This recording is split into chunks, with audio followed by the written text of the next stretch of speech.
Daesh पर बैठे जनाब शेख मुस्तफ़ा फारूक साहब, president welfare party of India.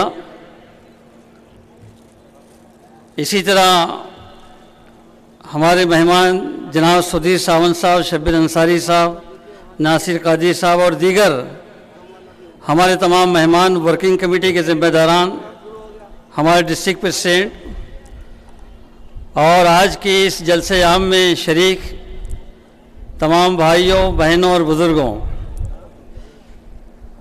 अल्हम्दुलिल्लाह शहर औरंगाबाद के इस तारीख़ी शहर में एक तारीख़ी जलसा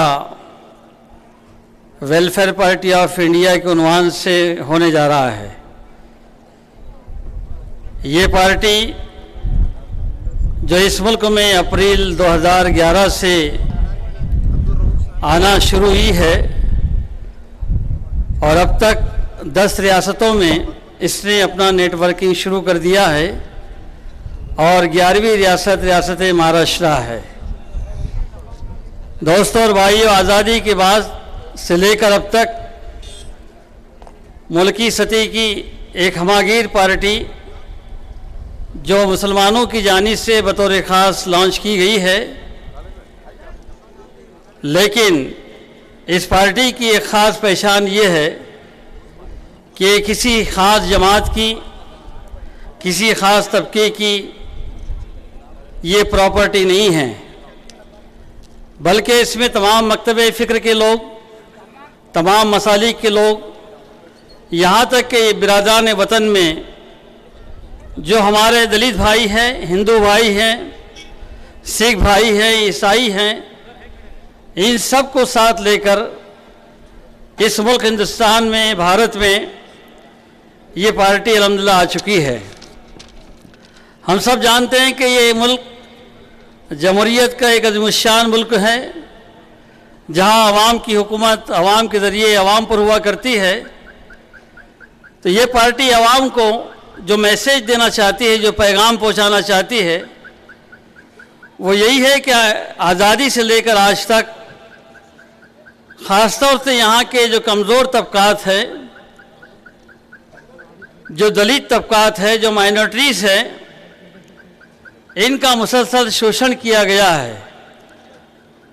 इनको हुकूमत में हिस्सेदारी तो दूर की बात है, इनको 2 वक्त की पेट भर के रोटी भी मैसर नहीं है। हम सब जानते हैं कि आजकल हुकूमत जो अखबारात में ऐलान कर रही है कि गरीबों को 3 रुपये किलो चावल, 2 रुपये किलो गेहूँ और 1 रुपये किलो मोटा अनाज। आप देखिए नीचे जो पट्टी आ रही है, ये 80 करोड़ इंसानों के लिए इंतज़ाम है। मतलब कि गवर्नमेंट भी इस बात को एडमिट कर रही है कि यहाँ की 80% और 70% आबादी जो है और भूख प्यास से परेशान हैं।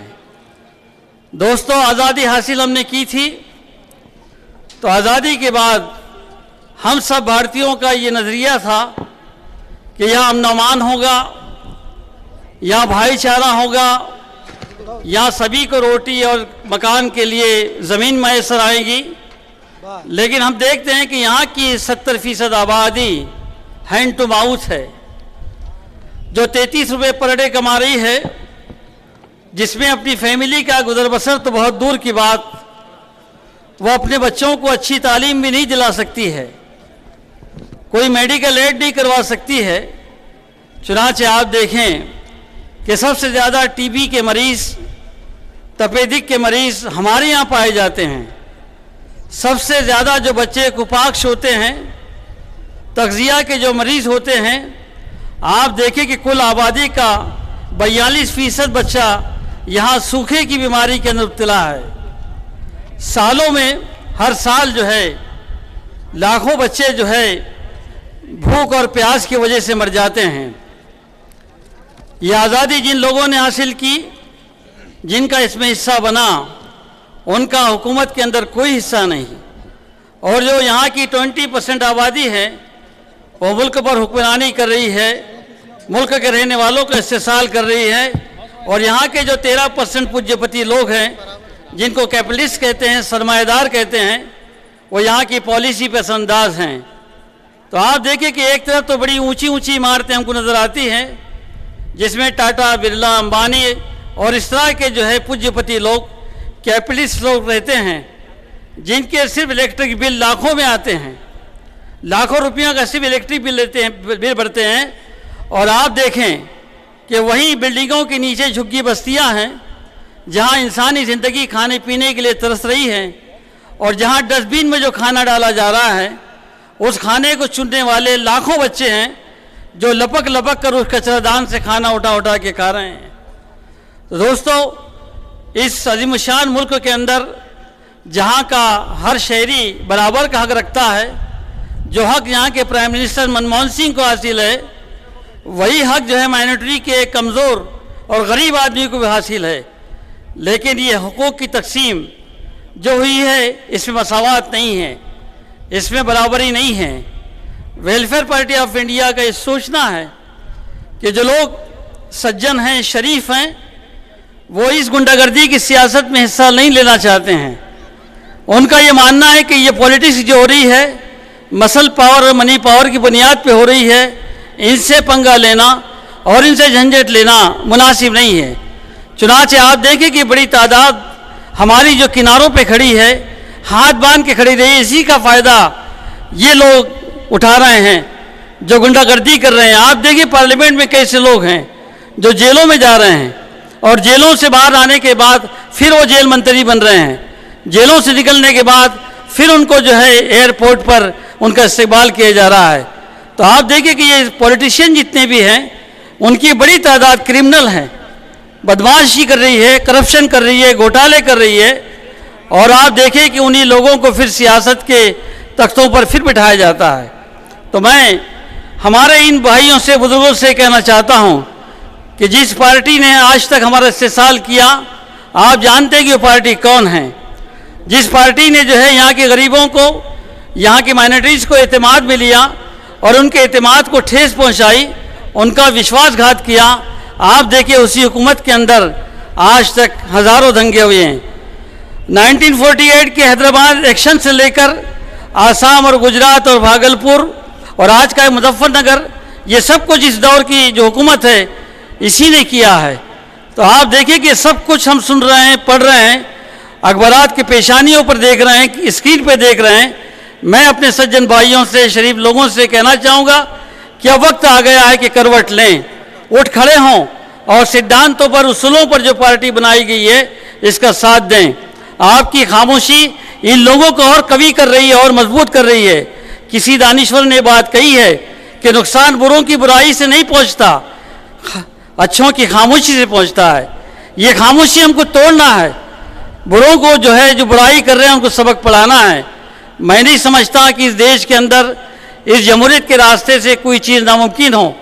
अगर आप चाहते हैं कि ये गुर्बत का खात्मा हो, नाइंसाफ़ी ख़त्म हो, सिक्योरिटी मिले, अमन अमान मिले, भाईचारा डेवलप हो, तो मैं इन शरीफ लोगों से, इन सज्जन लोगों से कहना चाहूँगा कि वह आए और वेलफेयर पार्टी ऑफ इंडिया के पैगाम को समझिए। ये पार्टी ऐसी पार्टी नहीं है कि कोई 1200 पार्टियाँ महाराष्ट्र में पहले से मौजूद थी और इजाफी तौर पर इसने भी शिरकत कर ली है।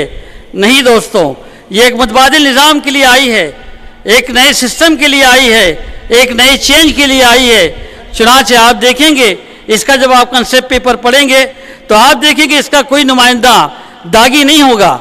जिन लोगों को हम शो करेंगे, जिनको लीडरशिप के लिए भेजेंगे, जिनको इंसानों की क़यादत के लिए भेजेंगे, सारा समाज पुकार कर उसके बारे में ये कहेगा कि जो आदमी भेजा गया है ये समाज का बहुत मुनासिब चेहरा है, ये बहुत अच्छा चेहरा है, इससे तवक्के है कि समाज का भला करेगा। कोई करप्ट आदमी, कोई दागी आदमी इस पार्टी का नुमाइंदा, इस पार्टी का लीडर नहीं बन सकेगा। चुनाचे दोस्तों, बहुत अरसे के बाद ये पार्टी जब आई है तो आप देखें कि ये आपकी पार्टी है, आपके मसाइल को लेके खड़े होने वाली है, आपको जो है अपने साथ लेके चलने वाली है।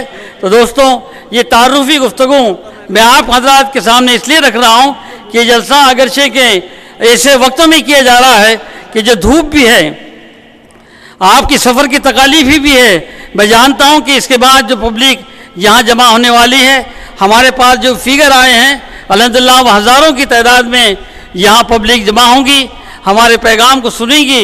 मैं तमाम हज़रात से गुजारिश करना चाहूँगा कि आप इस पार्टी के नज़्बुलैन को समझें, इसके मकसद को समझें, इससे जुड़ने की कोशिश करें, इसका साथ दें। अब वक्त आ गया है कि इस नई आवाज़ के साथ अपनी आवाज़ को मिलाएं, कदम ब कदम चलें और एक नया मुतबादिल निज़ाम यहाँ कायम करने की हम कोशिश करें। हमें अल्लाह ताला इस बात की जुर्रत दें, हिम्मत दें और मुताल्लिक़ तकाज़ों को इस पार्टी के ज़रिए पूरा करने की तौफ़ीक नसीब फरमाए। व आखिर दावाना अनिल हम्दुलिल्लाहि रब्बिल आलमीन।